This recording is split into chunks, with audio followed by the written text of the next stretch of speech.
Total 6 दिन का session था और फर्स्ट डे तो वैसे भी ऑबिचुरी रेफरेंसेस थे। 5 दिन गवर्नमेंट का बिजनेस था जिसमें रूटीन में क्वेश्चन आवर होता है, 0 आवर होता है या कोई बिल्स रेजोल्यूशन होते हैं। बड़े लंबे अरसे के बाद चुनाव हुए थे और लोगों के मसले मसाइल, लोगों के इश्यूज, लोगों की प्रॉब्लम्स, लोगों की समस्याएं उन्होंने अपने जनप्रतिनिधियों के, इलेक्टेड रिप्रेजेंटेटिव्स के कंधे पे जिम्मेवारी दी कि आप निभाओ। और इलेक्टेड रिप्रेजेंटेटिव्स के लिए जो असेंबली होती है ये सबसे बड़ा मंदिर है जहां पे लोगों के इश्यूज को सरकार की नोटिस में लाया जाता है और उस मसले का हल सरकार करती है। लेकिन बड़ी बदकिस्मती है, मुझे लगता है कि बहुत डिसअपॉइंटिंग रहा।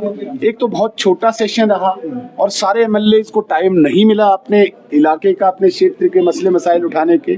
और उसके बाद जो सरकार का रवैया होना चाहिए था, जब सरकार जवाब लेके आती है, रिप्लाई लेके आती है, हम भी सरकार में रहे हैं, मैं भी मिनिस्टर हूँ, जब रिप्लाई लेके आती है कोई आर्गुमेंट होता है, कोई टेक्निकल बात होती है, कोई फिगर्स होता है, कोई लॉजिक होता है।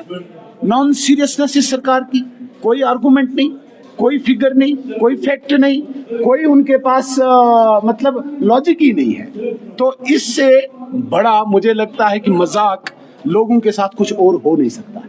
ये लोगों के साथ मजाक कर रहे हैं और बार बार आपने देखा होगा रेजोल्यूशंस पे अननेसेसरी कोई मतलब जवाब ही नहीं होता है, वहां से गाना गाते हैं।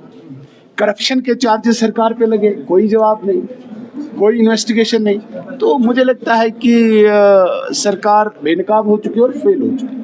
और कुछ इम्पोर्टेंट बिल थी जो बिल्कुल उठी, कोई बिल ही नहीं लाए इम्पोर्टेंट, जो पब्लिक इम्पोर्टेंस के इश्यूज थे, जो रेजोल्यूशंस और बिल्स में थे, उन्हें लाए नहीं। जानबूझ के कुछ बिल्स को इतना लंबा खींचा, इतनी स्पीचेस करवा दी ताकि बाकी बिल्स ना आए, ताकि बाकी रेजोल्यूशंस ना आए।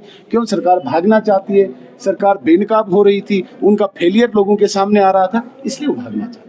और अभी बड़गांव और नगरोटा पे भी इलेक्शंस हैं, अब बस कुछ ही दिन बचे अब सेशन के बाद। डेफिनेटली 9 नवंबर को तो लास्ट कैंपेन का दिन है और दोनों इन हलकों में भारतीय जनता पार्टी चुनाव लड़ रही है पूरे दमखम के साथ, पूरी ताकत, पूरे जोश के साथ। भारतीय जनता पार्टी दोनों असेंबली हलकों में चुनाव लड़ रही है। हम पूरी कोशिश करेंगे कि दोनों सीटें हम जीतें। और बस आखिरी सवाल कि इंडिपेंडेंट कैंडिडेट से कुछ सुनने में आ रहा है कि आप लोगों की तरफ आ जाएंगे इवेंचुअली। ये कैंडिडेट इधर बड़गाम के नहीं, इंडिपेंडेंट कैंडिडेट्स जो हैं, अच्छा लेजिस्लेटर आएंगे तो हमारे दरवाजे खुले हैं, पलकें बिछा के हम बैठे हैं, इंतजार में हैं। सर 4 तो ले लिया।